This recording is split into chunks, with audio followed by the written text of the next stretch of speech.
Today's lesson was a reading lesson, and we used the free-for-all because it's fun, it's colorful, and the language is not that difficult. The lesson we did in the free-for-all was about weird creatures. You have 10 minutes to find as many words as you can. We started off with a word search. I gave the learners 10 minutes to find as many words as they could. A word search relaxes them and it helps them do quick skimming and scanning when they are reading. I used the free-for-all as a means of introducing newspapers to the children so they can see it's not just adult material. It is also a child-friendly newspaper. It is things that they can use in everyday life. Pencils down. Stop what you are doing. How many managed to find all the words? Anybody? Between 10 and 20? Liana? I found 10 words. Anybody find more than 10? Talia, how many words did you find? I found 13 words. Grade 4. Tomorrow morning, you're going to work on that word search again.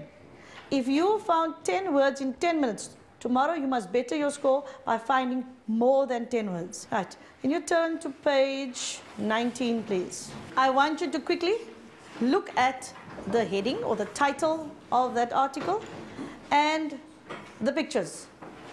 1 minute.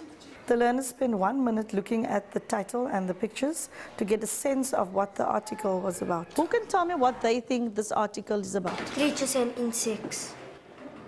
Anyone else? What is the article about? It's also about the fish that lives under the sea.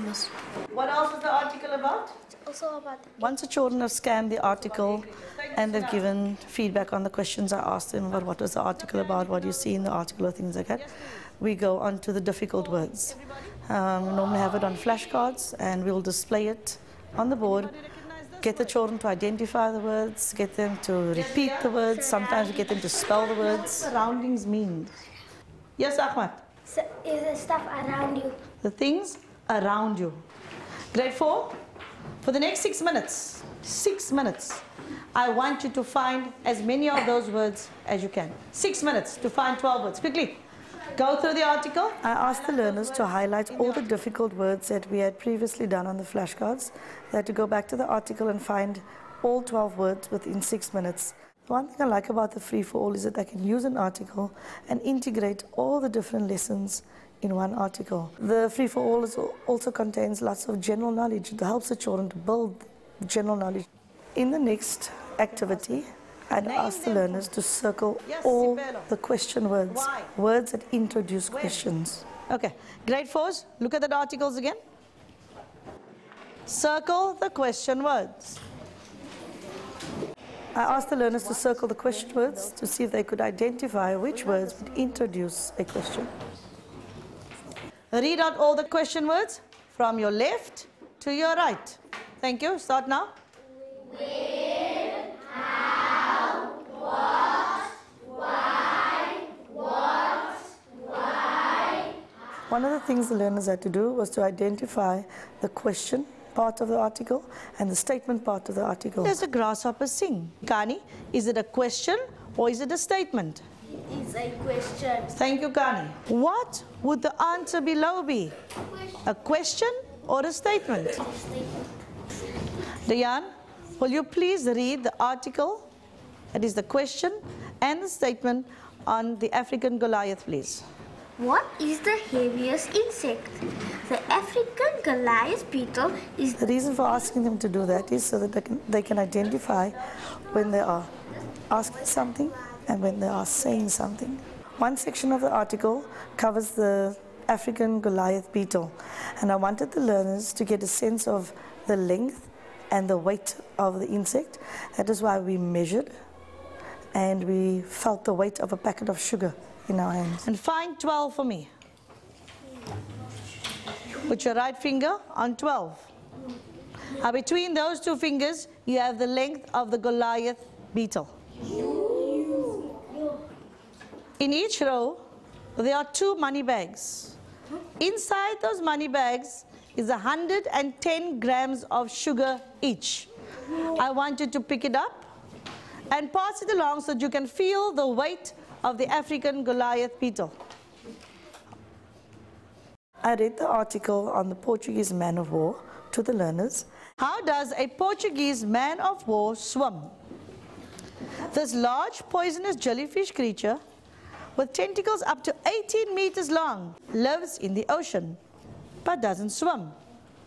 It has a float filled with air which keeps it on the surface and a sail which carries the animal around like a boat. If you look at the picture of the man of war, do you see the sail on its back? And then I asked them to determine the length of the tentacles using the height of a door. And the height of a door is approximately 2 meters. And then the learners could tell me that 9 doors on top of each other would equal the length of 1 tentacle of the Portuguese man of war. Remember last time when we looked at the height of a door? How high did we say a door was about? It was about 2 meters high. Now picture, 18 meters. How many doors would that be on top of each other? Yes? 9 doors. Nikita, I want you to read, why do reptiles flick their tongues out fast, please? Why do reptiles flick their tongues out? Reptiles use their tongues as tasters. They flick them in and out and collect information about their surroundings. They have nerve cells in One their article dealt with a lizard flicking its tongue in and out of its mouth. And for the learners to get a sense of what flicking meant, I asked them to actually push their tongues in and out of their mouth quickly so that they can get a sense of what flicking is about. Flicking, don't see the lizard. Let me see.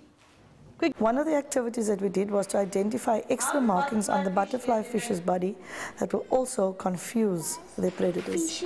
Fish because they are brightly colors like the wings of a butterfly. To end of the lesson, I gave the learners a list of questions based on the article, and then they had to find the answers in the article. It's a sort of a comprehension that they had to do, using all the different reading skills, the skimming and scanning. I love to use the free-for-all because I can do maths activities from there. We do comprehensions, we do our reading, we do language exercises, and there's also arts and culture in there as well that the learners can do.